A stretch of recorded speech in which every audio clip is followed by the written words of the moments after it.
بسم الله الرحمن الرحيم، والصلاة والسلام على أشرف الأنبياء والمرسلين سيدنا محمد وعلى آله وصحبه أجمعين. إن شاء الله النهاردة معانا كم خبر مهمين جدا، وهنتكلم باستفاضة بقى على عقد وسام أبو علي، والنظام إيه اللي حصل ما بينه وما بين النادي، وهل النادي يقدر فعلا إن هو يلعب أو يقيد اللاعب ويضعه في القائمة المحلية ولا لأ، مزامنة مع وصول وسام أبو علي النهاردة إلى الأراضي الأمريكية واستقبال مشجعين كولومبوس كرو وإدارة النادي إلى اللاعب. هنتكلم بس عن كام خبر كده صغيرين قبل ما نخش في استفاضة عن نظام وسام أبو علي وإيه اللي حصل ما بينه وما بين النادي وكولومبوس كرو والنادي الأهلي، عشان هنخوض في تفاصيل مهمة جدا تخص وسام أبو علي وعقده مع كولومبوس كرو. هنتكلم عن خبر بسيط كده. كابتن محمد يوسف المدير الرياضي بالنادي الأهلي أخبر أحمد عبد القادر أخيرا بعودته إلى التدريبات الجماعية قبل مباراة فاركو غدا في 9 مساء.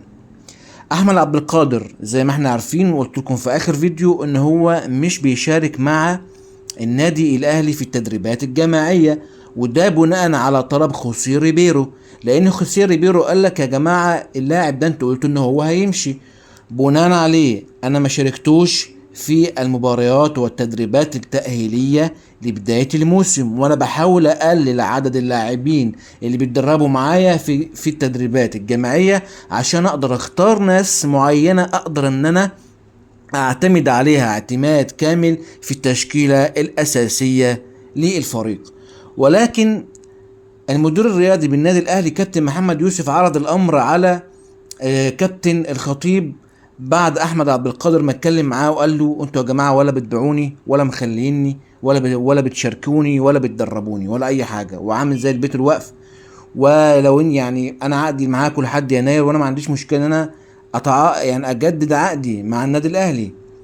فكلامه مع كابتن محمد يوسف خلى كابتن محمد يوسف يتكلم مع كابتن الخطيب على مشاركه احمد عبد القادر في التدريبات الجماعية، وبناء عليه أرغم المدرب إن هو يشاركه إن شاء الله بداية من المباريات القادمة أو التدريبات القادمة قبل مباراة فاركو. ولو الراجل اشتغل على نفسه وأدى ولقى إن هو فعلا راجل يستحق إن هو يلعب أو يشارك في المباريات، ما أعتقدش إن خوسيه ريبيرو هيقولك لأ. خوسيه ريبيرو من اولوياته ان هو يفوز في الماتشات الجايه عشان يبقى شكله حلو، عشان النادي الاهلي ما ياخدش عنه فكره وحشه عشان ما يمشيهوش، لان من الواضح كده ان اللعيبه بتحب خوسيه ريبيرو ككوتش في التدريبات، لكن داخل الملعب فنيا احنا شايفين يعني ان هو ممكن يكون قليل شويه، لان 4 ماتشات مع النادي الاهلي 3 في كاس العالم وماتش في الدوري المصري لم يفوز باي مباراه.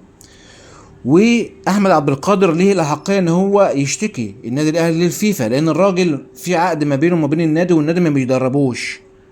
اذا في قانون الفيفا يحق للاعب فسخ العقد من طرف واحد، ويقدر ان هو يشوف نادي تاني يقدر يلعبه ويدربه.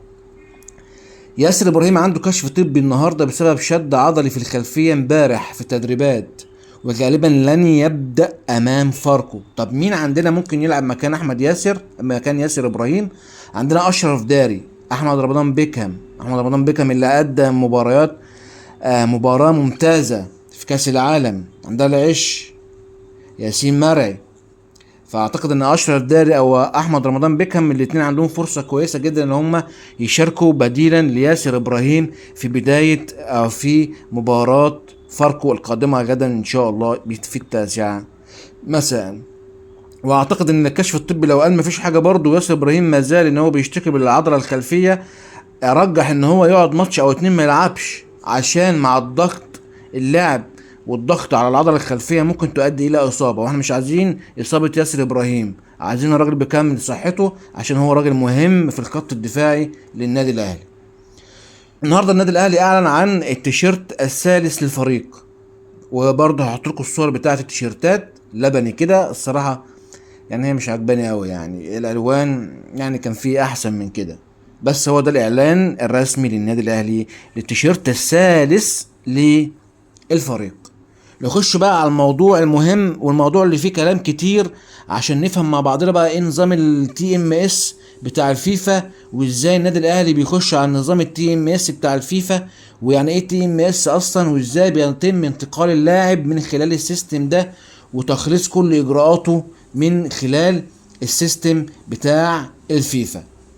النهارده وصل وسام ابو علي الى الاراضي الامريكيه، وتم استقباله من خلال مشجعي نادي كولومبوس كرو الامريكي والاداره، والراجل كان مبسوط جدا في الصور اللي انتوا هتشوفوها دي برضو، والراجل كان يعني سعيد بوصوله اخيرا لامريكا وحصوله على فيزة العمل من السفاره الامريكيه في القاهره. طيب، عايزين نعرف بس، هل فعلا يحق للنادي الامريكي ان هو يحصل على البطاقة الدولية للاعب وادراجه داخل قائمة النادي المحلية عشان يقدر يلعب بقى، ولا ما يقدرش يعمل كده غير لما يبعت فلوسه او المبلغ المتفق عليه من الدفعة الاولى في العقد الى النادي الاهلي؟ هل ينفع ما ينفعش؟ هنشوف مع بعض ان كان هينفع ولا مش ينفع ان النادي الاهلي النادي كولومبوس كرو يحصل على البطاقة الدولية ولا لا. اولا في حاجة اسمها نظام التي ام اس بتاع الفيفا. يعني ايه نظام التي ام اس؟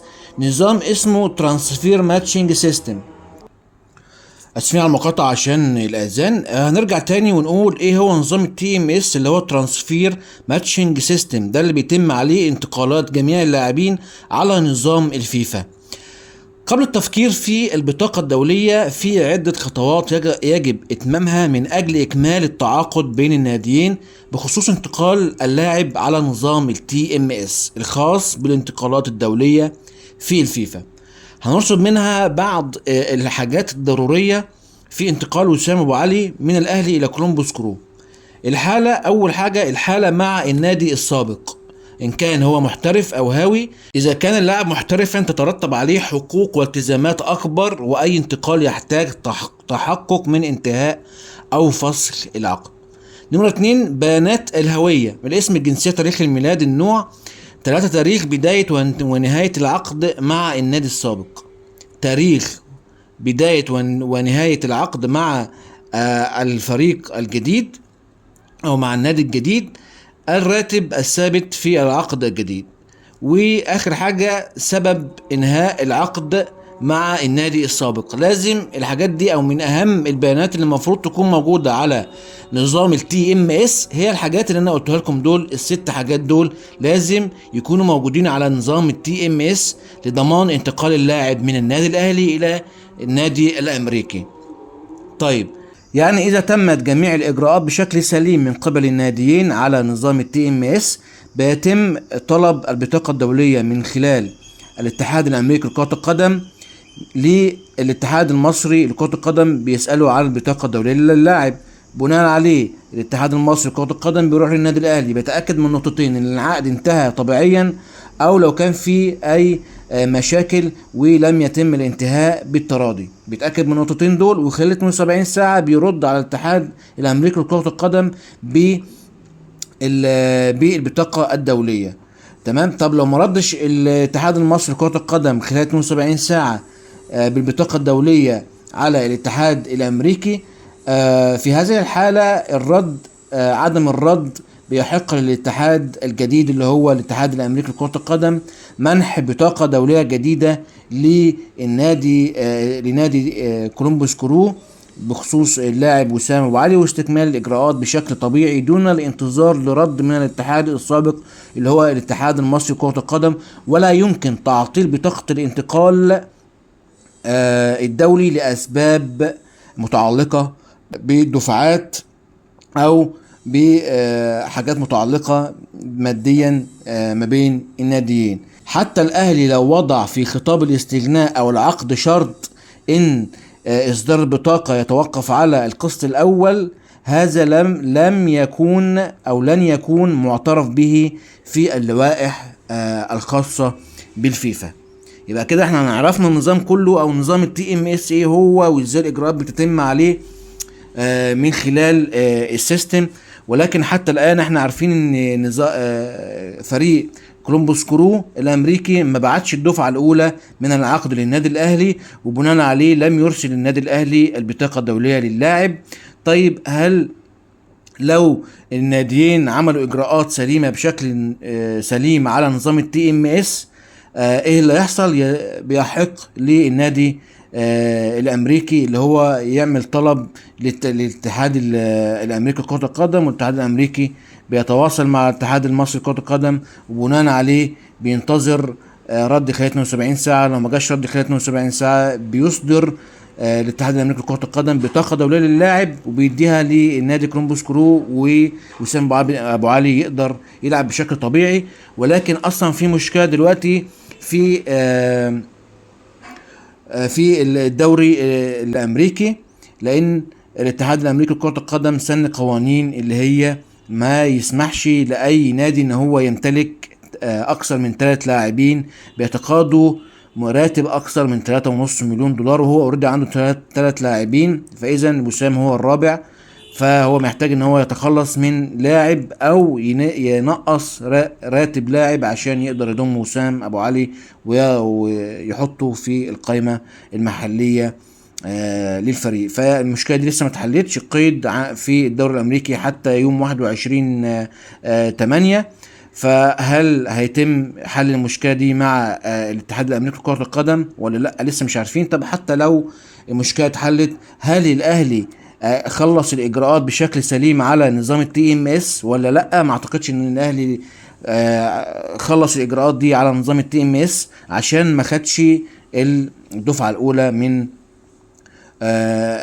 العقد اللي هم تقريبا 5 مليون دولار، لسه ما وصلوش من اصل 7.5 مليون دولار عقد وسام ابو علي كاملا. انتظرونا في الحلقة القادمة ان شاء الله في اخبار مهمة ونارية جدا. ان شاء الله اشوفكم في الفيديو القادم، والسلام عليكم ورحمة الله.